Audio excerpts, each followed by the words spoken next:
Bom dia, meus amores. Sejam todos bem-vindos à nossa aula de língua portuguesa. Agora, numa nova metodologia, né, online, mas não difere da nossa sala de aula, tá certo? Temos todos que estarmos atentos, prestando atenção, para que consigam aprender a assimilar o novo conteúdo, tá certo? Então, a partir de agora, nós vamos estudarmos sujeito e predicado em uma oração. Lembre-se sempre que eu falo para vocês e falava para vocês que vocês têm que saber distinguir em uma oração um verbo. Lembre-se, o que é verbo? Muito bem, né?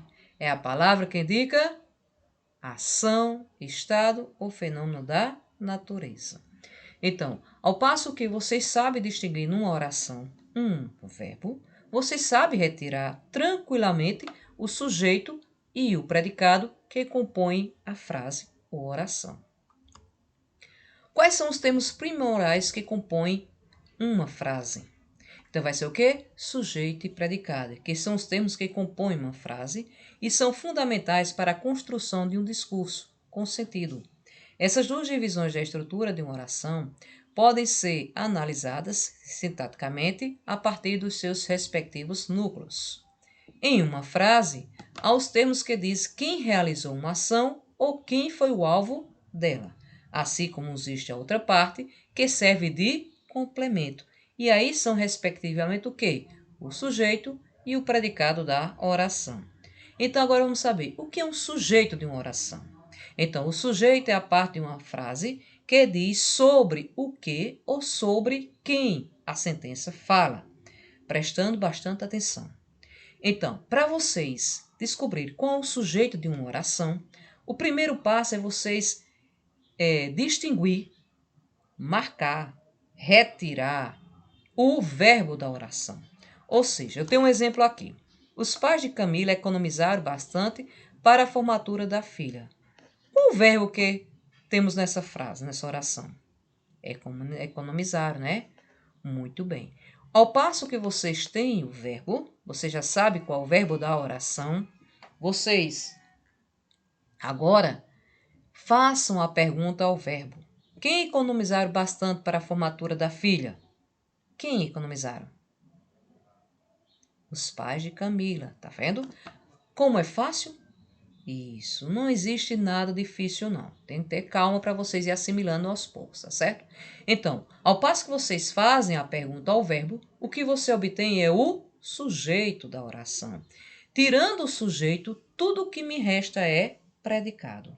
Então, os pais de Camila é o sujeito da minha oração. Tudo que me resta, então, é predicado, tá certo? Então, após a identificação do sujeito, o restante da frase é o complemento do termo principal, ou seja, é o predicado da oração, do qual nós vamos estudarmos posteriormente, tá certo? Então, ao retirarmos o sujeito de uma oração, vocês têm que também retirar o núcleo do sujeito, ou seja, qual é a palavra principal do sujeito. Então, primeiro passo é descobrir qual é o sujeito da oração. Descobrindo qual é o sujeito da oração, vocês agora vão tirar o núcleo do sujeito, retirar o núcleo do sujeito, ou seja, qual a palavra principal que elenca o meu sujeito, tá certo? Vamos para o exemplo, para ficar mais fácil para vocês. Muitas pessoas de classes menos privilegiadas sofrem preconceito. Muito bem. Qual o verbo da minha oração? Sofrem. Muito bem. O que vocês vão fazer? Isso, fazerem. Vocês vão fazer o quê? A pergunta ao verbo. Quem sofre preconceito? Muitas pessoas de classes menos privilegiadas. Tá vendo como é fácil? Ao passo que você sabe qual é o verbo da oração, fazendo a pergunta a ele, na mesma hora você já tem o sujeito da sua oração. Então, qual a palavra principal desse meu sujeito? Muitas pessoas de classe menos ou privilegiadas. Qual a palavra principal? Pessoas, não é isso? Então, pessoas, ele é o núcleo do sujeito. Lembre-se que o núcleo do sujeito pode vir apenas uma palavra ou mais de uma palavra, tá certo? E como se classifica o nosso sujeito? O nosso sujeito vai ser classificado em 5. Simples, composto, indeterminado, desinencial oculto, oracional ou inexistente. E agora vamos estudarmos cada um passo a passo. Lembrando-se que tenham calma, dúvidas, depois vou retirar de vocês, tá bom? É só me fazer as perguntas no meu privado. O primeiro que é o sujeito simples. O que é um sujeito simples? É aquele que só possui um núcleo e este vem exposto na minha oração. Ou seja, os homens destroem a natureza. Qual o verbo da minha oração? Destrói, muito bem. Olha a pergunta aqui, olha. Quem destrói a natureza? Os homens, tá vendo? Ao passo que vocês fazem a pergunta ao verbo, automaticamente vocês já vão retirar o sujeito dela. Então, os homens. Qual a palavra principal aqui? Os ou homens? Homens, não é isso? Então, homens é o núcleo do sujeito. Se você só tem um núcleo, o sujeito ele é simples. Segundo exemplo. Deus é perfeito. Quem é perfeito? Deus. Núcleo, Deus. Só temos um núcleo, sujeito, simples.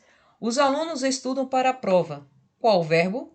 Estudam. Quem estuda para a prova? Os alunos, tá vendo? Sujeito, simples. Os alunos. Qual o núcleo do sujeito? Alunos. Sujeito composto é aquele que possui dois ou mais núcleos, que também vêm expressos na oração. Ou seja, vem a olhos nus, vocês vão ver e retirar com certeza o meu sujeito da minha oração. As vacas brancas e os touros pretos pastavam. Qual é o verbo? Pastavam. Como é que eu faço? Isso, vocês vão fazer a pergunta ao verbo. Quem pastavam? As vacas brancas e os touros pretos. Quais são os núcleos do sujeito? Quais são as palavras principais aqui do sujeito? Vacas, touros. Se eu tenho mais de um núcleo, logo o sujeito ele é composto. A cegueira e a pobreza lhe torturavam os últimos dias de vida. Quem lhe torturava os últimos dias de vida? A cegueira e a pobreza. Núcleo do sujeito, cegueira, pobreza. Se eu tenho dois núcleos, o meu sujeito ele é composto. Muito bem. Fome e desidratação são agravantes das doenças daquele povo. Qual o verbo dessa minha oração? São. Muito bem. Então, façamos a pergunta ao verbo. Quem são agravantes das doenças daquele povo? Fome e desidratação. Eu já tenho dois núcleos, logo o sujeito ele é composto. Fome, desidratação. Último exemplo. Eu e a turma fomos ao jogo. Qual é o meu verbo? Fomos. Quem fomos ao jogo? Eu e a turma. Qual o núcleo do meu sujeito? Eu e turma. Tendo dois núcleos, o meu sujeito ele é composto. Sujeito oculto, também chamado de sujeito elíptico ou desinêncial, tanto faz. Ele é determinado pela desinência verbal e não aparece explícito na frase. Dá-se, por isso, o nome de sujeito implícito. Muito bem, então calma. Então, quando o sujeito ele não aparece na oração, mas você sabe de quem eu estou me referindo, aí você classifica ele como sujeito oculto, elíptico ou desinêncial. É a mesma coisa, tá certo? Então, ele está implícito. Vocês não vão ver, mas vocês, pela determinação e desinência verbal, vocês vão saber a quem eu estou me referindo. Primeiro exemplo. Estamos sempre alertas para com os aumentos abusivos de preço. Qual é o meu verbo? Estamos. Quem estamos sempre alertas com o aumento abusivo? Nós, tá vendo? Automaticamente vocês sabem a quem eu estou me referindo, devido às desinência verbal, não é isso? Então, quero que meus pais cheguem de viagem o mais rápido possível. Quem quer que seus pais cheguem o mais rápido de viagem? Quem é? Eu, tá vendo? Sujeito oculto. Não aparece na oração, mas você sabe de que eu estou me referindo. Estudaremos toda a matéria. Quem estudaremos toda a matéria? Quem é? Nós. Lembrando-se que em sujeito oculto, e que nós posteriormente vamos estudar agora, indeterminado e inexistente, não há o sujeito. Ou seja, todo esse que está elencado aqui, você classifica como predicado. Muito bem. Então, isso aqui é tudo predicado. Por quê? O sujeito ele não aparece, ele é implícito, não é isso? Então, se o sujeito está implícito, tudo isso aqui ele é classificado como predicado. O sujeito indeterminado. O sujeito indeterminado ele é diferente do sujeito oculto. O sujeito oculto não aparece, mas você sabe pela determinação do verbo a quem você está se referindo. Já o sujeito indeterminado, ele não aparece explícito na oração por ser impossível determiná-lo, tá certo? Ele é impossível determiná-lo, mas ele se classifica em duas fases, não é isso? Ele se apresenta de duas formas, vamos dizer assim. Verbos na terceira pessoa do plural ou verbo na terceira pessoa do singular, mais o si, que é a determinação do sujeito. Como assim, Denise? Qual o verbo na terceira pessoa do plural? Qual a terceira pessoa do plural? Para começarmos, vamos lá, vamos relembrar? Qual a primeira pessoa do singular? Eu. Segunda, tu. Terceira pessoa do singular, ele ou ela. Primeira pessoa do plural, nós. Segunda pessoa do plural, vós. Terceira pessoa do plural, eles ou elas. Então, todos eles vão se referir a alguém, eles ou elas. Ninguém sabe a quem eu estou me referindo, não é isso? Vamos para o exemplo. Dizem que a família está falindo. Qual é o verbo? Dizem. Quem dizem que a família está falindo? Você sabe a quem eu estou me referindo? Não. Por isso que você classifica como sujeito o quê? Indeterminado. Porque você não sabe determinar a quem eu estou me referindo, tá certo? Disseram que morreu do coração. Qual é o verbo? Disseram. Terceira pessoa do plural. Fizeram o trabalho. Tá vendo? Quem fez o trabalho? Você sabe?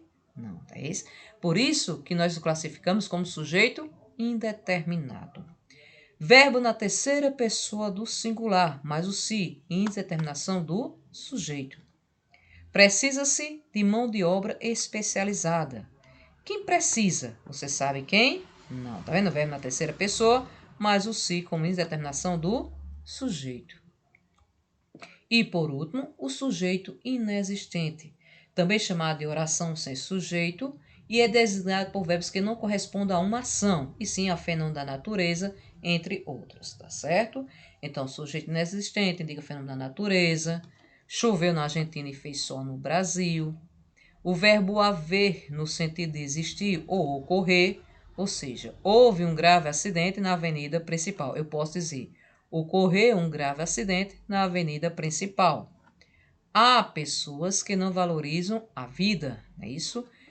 Verbo fazer, indicando tempo ou clima. Faz meses que não a vejo, faz sempre frio nessa região do estado.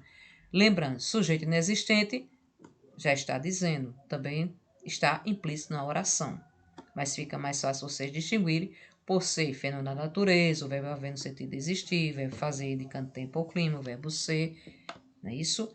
Então, a nossa aula de hoje foi para falar dos tipos de sujeito, que são 5. Vamos relembrar? Simples, composto, oculto, indeterminado e inexistente. Tá certo? Então, todos tenham uma boa semana. Saibam que dúvidas é só me procurar, que estou aqui para tirar para vocês, tá certo? E, por último, fiquem em casa. Quarentena e isolamento social é responsabilidade de todos, não é isso? Então é primordial nesse momento que estejamos em casa, juntamente com a nossa família, protegendo a nossa família, os nossos familiares e os nossos amigos, fazendo o nosso papel, fazendo o nosso dever, que é ficar em casa, não é isso? Tenham todos um bom dia e muito obrigada.